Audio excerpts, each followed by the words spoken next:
कैसे हैं आप लोग। आज आइए एक नई जानकारी के साथ में हम आपके सामने उपस्थित हुए हैं।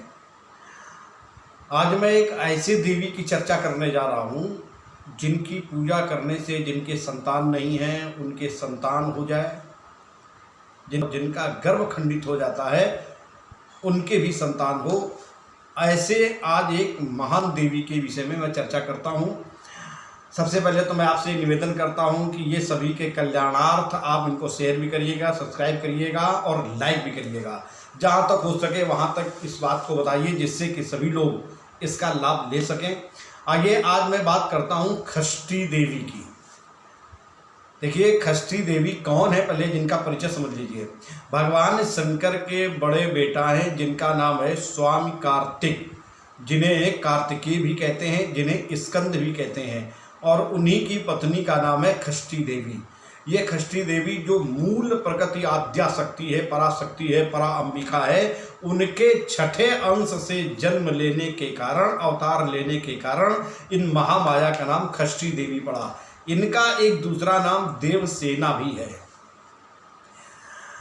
मैं आपसे एक बात ये कहना चाहता हूं कि माता जी की पूजा करने से महान फल की प्राप्ति होती है। जरा कैसे देखो, जरा किसी शुभ मुहूर्त में अष्टमी के दिन, नवमी के दिन या चतुर्दशी के दिन इसका जप प्रारंभ किया जा सकता है। मैं आपको एक मंत्र दिखाता हूँ। ये मंत्र अष्टोत्तरी मंत्र है जो सामवेद में आया है, और इस मंत्र को आप देखिएगा। इस मंत्र को ओम ह्रीं षष्ठी देव्यै स्वाहा, ये जो मंत्र है ना, फिर आप देख लीजिए ओम ह्रीं षष्ठी देव्यै स्वाहा। ये अष्टोत्तरी मंत्र है जो सामवेद में आया है। जब कभी भी इस मंत्र का जप करना हो तो इस मंत्र का जप स्फटिक की माला से और रुद्राक्ष की माला से इस मंत्र का जप किया जाता है। इसमें क्या करना है जरा आप लोग ध्यान से समझ लें। षष्ठी देवी अगर कोई प्रतिमा हो तो सामने प्रतिमा रख लें। अगर प्रतिमा नहीं है तो आप ध्यान करें कि माँ लाल वस्त्रों को पहने हुए एक बढ़िया आसन पर बैठी हुई हैं, जिनके दाहिने हाथ में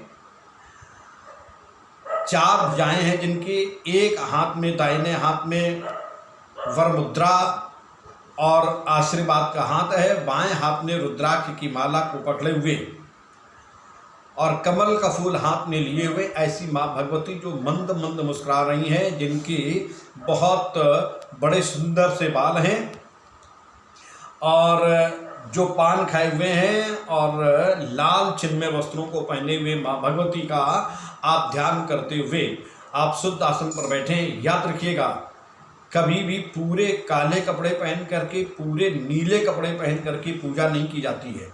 पूजा करने में बाल खुले हुए ना हो, बालों से पानी ना टपक रहा हो, बाल आपके बंधे हुए हों। और हमारी माताएं बहनें इस मंत्र का जप अगर हो सके तो जितना बढ़ा सकें आप कर सकती हैं, नहीं तो कम से कम एक माला मंत्र का जप आप प्रारंभ करें। षोडशों प्रकार से माता जी की पूजा करें।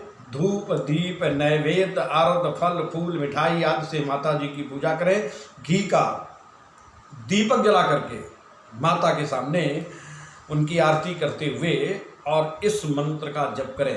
अगर इतनी बड़ी पूजा आप नहीं कर सकते हैं तो एक बात और ध्यान रखिएगा, अगर आप इतनी बड़ी पूजा नहीं कर सकते हैं तो आप माता जी की प्रतिमा को ही सामने रख लें। अगर माता जी की प्रतिमा नहीं है तो उनका ध्यान करते हुए घी का दीपक जला करके आप एक माला का जप करें। तो याद रखिएगा, अगर लगातार आप ऐसा कर रही हैं तो जिनके संतान नहीं है उनको संतान की प्राप्ति होगी, और जिनका गर्भ खंडित हो रहा है उनका गर्भ सुरक्षित होगा और उनके संतान होगी, और जिनके संतान होकर के मर रही है वो संतान दीर्घजीवी होगी, और जो घर में बच्चे हैं जिनकी संतानें हैं वो संतान भी सुरक्षित रहेंगी।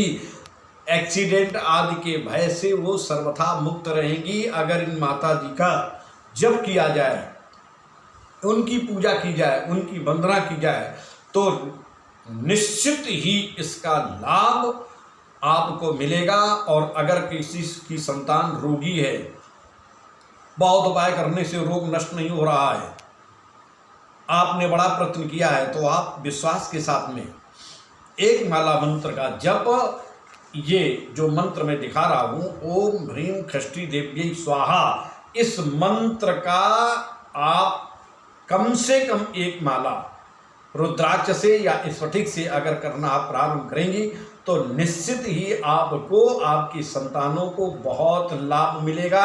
आपकी संतानें दीर्घजीवी होंगी। हमारी शुभकामनाएं हैं कि आपकी संतानें सुरक्षित रहें, दीर्घजीवी रहें, स्वस्थ रहें। तो आप लोग षष्ठी देवी का ध्यान करते हुए, वंदन करते हुए इनकी पूजा प्रारंभ करें और बच्चों की दीर्घायु हो। इसके साथ ही हम आज अपनी वाणी को यहीं पर विराम करते हैं। बोलो षष्ठी देवी की जय।